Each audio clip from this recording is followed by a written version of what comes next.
Election से पहले इसलिए किया जाता है ये सारा काम कि उसके झांसे में आगे लोगों को वहम रहे, भ्रम फैल जाए कि इसकी वजह से लोगों ने वोट दे दी होगी। ये सरकार उसको दबाने की कोशिश करेगी, कहीं धारा 44 लगाने की, कहीं किसी पे इनकम टैक्स आईडी फलाना डिकड़ा करेगी। इसलिए होल्ड हेल्डिंग की जरूरत है। पूरा देश एक दूसरे का साथ दो। इस वक्त जिन भी नेताओं के खिलाफ कोई कार्रवाई होती है उनका भी साथ दो। कर्पूरी ठाकुर जी की वजह से भारत रत्न का सम्मान थोड़ा लौट आया है, वरना तो बेकार हो गया था। राम के नाम की चादर से ढकना चाहते हैं ईवीएम की गड़बड़ को, और कोई नहीं। बैलेट पेपर से चुनाव इस देश में हो, 400 तो क्या 40 पार हो जाए तो बड़ी बात है। वो लोकतांत्रिक मानसिकता से काम करें, ट्रांसपेरेंसी से काम करें, पीएमओ ऑफिस को या पीएम पद को इतना बदनाम ना होने दें। ये देश इतना खतरनाक हो गया है क्या ये इतनी धारा 44 लगाने की जरूरत है? या देश के सारे नागरिक आतंकवादी हो घोषित कर दिया गया इन लोगों ने? धारा 44 को देश के नागरिक मानने के लिए प्रतिबद्ध नहीं है। देश के लोगों के लिए उनके फंडामेंटल राइट सबसे ज़्यादा जरूरी हैं, कोई छीन नहीं सकता। कोई धारा 44 के जरिए कोई कुचलना चाहेगा तो धारा 44 को ये देश कुछ भी नहीं समझेगा।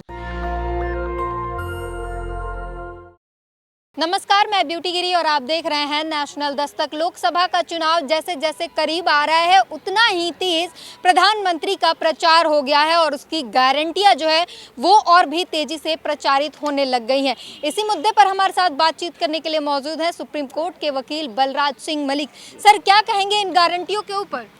अरे देश को गारंटी चाहिए। मणिपुर की बहन बेटियां जिनको नंगा घुमाया गया, वहाँ पे प्राइम मिनिस्टर जाए, मिले, माफ़ी मांगे और प्रेस का सामना करे, प्रेस के सामने पेश होने की गारंटी दे प्राइम मिनिस्टर मोदी।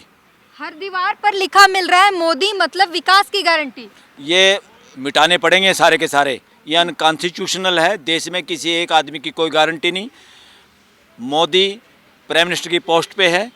गारंटी है तो प्रधानमंत्री पद की गारंटी है, इंडिविजुअल की कोई गारंटी नहीं। किसी की प्राइवेट कंपनी नहीं है ये देश। कोई इंडिविजुअल गारंटी नहीं दे सकता, कोई अपने जेब से पैसे नहीं दे सकता।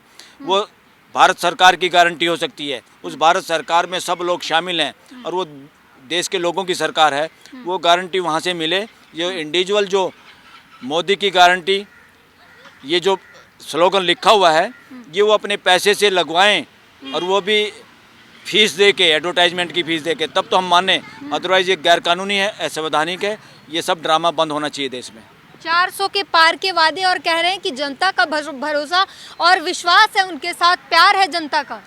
2019 के इलेक्शन में भी 370 सीटों पे जितनी वोट डाली गई उससे ज़्यादा मिली थी, 10 से 20-25 हज़ार तक, और इसीलिए उन्हीं सीटों पे बीजेपी के लोग जीते हैं। 2019 का इलेक्शन भी इस आधार पे षड्यंत्र से जीता गया है, ऐसा सर्वे बताते हैं।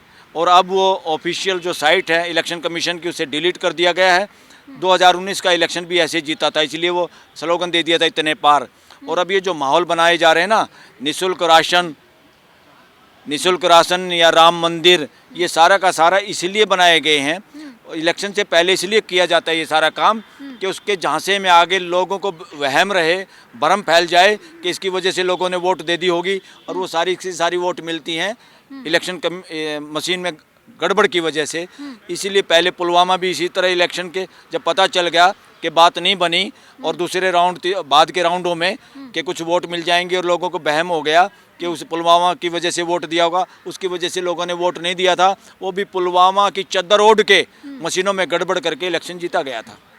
तो अभी जो ईवीएम पर आप लगातार सवाल उठा रहे हैं, तो आप भी झुकने को तैयार नहीं है। लगातार वकील सड़कों पर आ रहे हैं, चुनाव आयोग का भी वही रुख है, वो भी तैयार नहीं है मानने को। तो क्या कुछ होगा इससे? देखो, हमारा कुछ नहीं है तो देश का है। देश के लोग चाहते हैं, देश के लोग 93% लोग तो इमीडिएट चाहते हैं बैलेट पेपर से चुनाव हो। ये सरकार उसको दबाने की कोशिश करेगी, कहीं धारा 44 लगाने की, कहीं किसी पे इनकम टैक्स आईडी फलाना डिकड़ा करेगी। इसलिए होल्ड हेल्डिंग की जरूरत है। पूरा देश एक दूसरे का साथ दो। इस वक्त जिन भी नेताओं के खिलाफ कोई कार्रवाई होती है उनका भी साथ दो। वो चाहे भ्रष्ट हों, मगर सत्ता पक्ष वालों से कम भ्रष्ट हैं वो लोग। उनका बाद में हिसाब किताब करना, अगर हिसाब किताब करना तो 10 साल सरकार को चलते हुए हो गया। इन लोगों का इलाज क्यों नहीं किया? अब उनको गिरफ्तार करने का मतलब है डराना और उनको इलेक्शन में हिस्सा लेने से रोकना, और ताकि देश में मजबूत ना हो जाए विपक्ष और जनता। इसलिए ऐसे सब लोगों का साथ देने की जरूरत है। और कोई भी गारंटी किसी की नहीं है।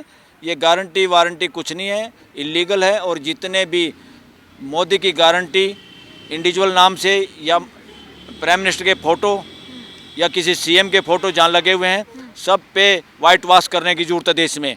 ये संविधान के खिलाफ है। इस तरह से महामंडित व्यक्तिवाद करना, अधिनायकवाद करना, ये संविधान के खिलाफ है और इसको पूरे देश के लोग इसको अधिनायकवाद को मिटाने के लिए तैयार हैं और युवा खास तौर पे। मोदी सरकार की अगर बात करें, बहुजन हितों की बात करें, तो वो लगातार इस पर सोच रही है। ऐसे ही जो है दावे किए जा रहे हैं। कल ही जो है उन्होंने अनाउंस कर दिया कर्पूरी ठाकुर जी को जो है भारत रत्न देने के लिए, और इसको लेकर तमाम बहुजनों में खुशी का लहर दौड़ उठा है। अरे ये जो भारत रत्न है, ये इसका तो कीमत ही खत्म हो गई थी। जो लोग इसके हकदार हैं उनको ना देना और जो इसके हकदार नहीं हैं उनको दे देना पहले, और इन असली हकदार लोगों को इतना लेट देना, अभी भी इससे ये साबित होता है कि बीजेपी और संघ डरे हुए हैं, अपनी हार सुनिश्चित नजर आ रही है।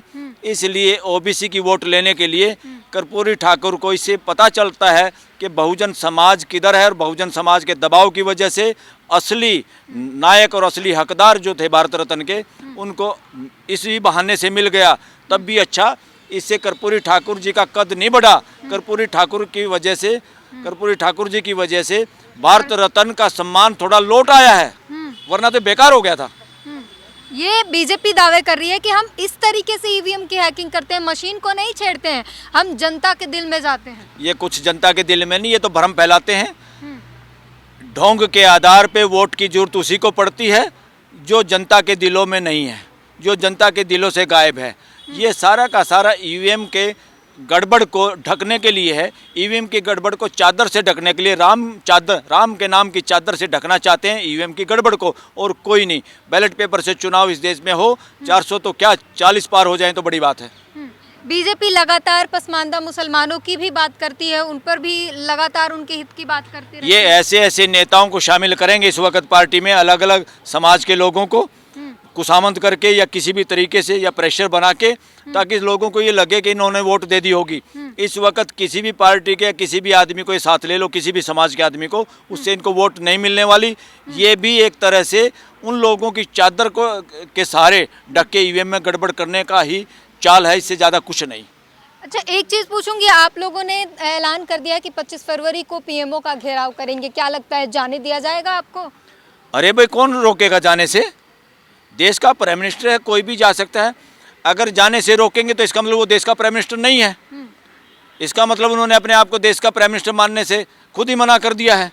अगर देश का प्राइम मिनिस्टर है, देश के प्राइम मिनिस्टर का घर है और हम लोगों ने, देश की जनता ने दिया हुआ है, तो देश की जनता को शांतिपूर्वक तरीके से वहाँ जाने के से कोई रोकेगा नहीं, ना रोकना चाहिए। कोई रोकेगा तो एक्सपोज हो जाएगा। आप लोगों ने पहले पीएमओ से बैठक की बात की या पहले सीधे घेराव के लिए रणनीति बनाई? कौन मिलने वाला है? उनके यहाँ कोई एप्लीकेशन दे, राष्ट्रपति से तो वो लोगों को मिलने नहीं देते। राष्ट्रपति से मिलने वालों की वो गेट पे पहुँचने के बाद भी अपॉइंटमेंट कैंसिल करवा देता है पीएमओ ऑफिस। पीएमओ ऑफिस कुछ नहीं है, पीएमओ ऑफिस इज़ पीएम। उन्हीं के इशारे पे सारा कुछ ये काम हो रहा है। और ये लोकतांत्रिक मानसिकता अब नहीं बची देश के प्राइम मिनिस्टर की। हमारी रिक्वेस्ट है वो लोकतांत्रिक मानसिकता से काम करें, ट्रांसपेरेंसी से काम करें, पीएमओ ऑफिस को या पीएम पद को इतना बदनाम ना होने दें। और इतिहास में ये जो चीज़ें हो रही हैं ये काले अक्षरों में लिखी जाएगी। अब समाज के सभी लोग पढ़े लिखे हैं, अब भांडगिरी से काम नहीं चलेगा। इसलिए चुपचाप जो लोग पीएमओ ऑफिस के पास जाएं, उनको सहर्ष उनका स्वागत करना चाहिए, मिलना चाहिए। और खुद वहाँ आउट ऑफ स्टेशन हो तो अपने अधिकारियों को कहना चाहिए कि वो जो मिलने आए हैं उनसे जो भी मेमोरेंडम देना चाहते हैं उनसे लो, खुशी खुशी लो। ये है। और पीएमओ ऑफिस कोई नरक द्वार थोड़ा है कि जहाँ जाने से यातनाएं मिलेंगी या जहाँ जाने से लोग डरेंगे। अगर पीएमओ ऑफिस में भी देश के लोग नहीं जा पाएंगे तो फिर क्या बचा? इसका मतलब फिर डेमोक्रेसी नहीं है। इसलिए डेमोक्रेसी भी इसका मतलब संविधान की हत्या हो चुकी है। सिक्योरिटी का हवाला देती हुई पुलिस तो आपको उठा ले जाएगी। पिछली बार भी जब भी आपने मार्च किया उठा ले गई। किस चीज़ की सिक्योरिटी? किस चीज़ की सिक्योरिटी? कोई अपने देश के प्राइम मिनिस्टर को मारना चाहता है क्या? कोई अपने देश के प्राइम मिनिस्टर से मिल नहीं सकते क्या? हमारा हक नहीं क्या? तो प्राइम मिनिस्टर से कहेंगे भाई ये गड़बड़ है और आरोप आप पे ही है, सारा कुछ गड़बड़ का स्रोत पीएमओ ऑफिस है, ऐसे ब्लेम पूरा देश लगा रहा है, आप इसका जवाब दो। और पूरा देश बैलेट पेपर से इलेक्शन कराना चाहता है, उससे इलेक्शन कराओ। अब वो भागेंगे, कोई आदमी जवाब देने से भागेगा तो इसका मतलब है कोई चोर है। अगर नहीं भागेंगे तो बड़ी अच्छी बात है, सॉल्यूशन है। डेमोक्रेसी में आपस में मिल बैठ के बातें करने से ही संवाद होता है, समाधान होता है, और वो बाहर होंगे तो हम तो घेराव करके, हमें तो जाना है राष्ट्रपति भवन, राष्ट्रपति जी को ज्ञापन देने। हम कोई वहाँ बैठे थोड़ा रहेंगे, सारा दिन वहीं घेराव करेंगे। हमारा मकसद है एक बार जाना, घेराव करना, उसके बाद राष्ट्रपति जी को ज्ञापन देना, ताकि प्राइम मिनिस्टर ये ना कहे मेरे घर पे आप लोग आए नहीं, मेरे पास आप लोग आए नहीं। हम फिजिकली इसीलिए जा रहे हैं। अच्छा, जैसे कि पता है कि दिल्ली में यहाँ पर धारा 144 लगी हुई है, उस समय पे आपका आंदोलन करना और जाना संख्या ऑब्वियसली ज़्यादा होगी, तो ऐसे समय में जाना कानून का उल्लंघन माना जाएगा?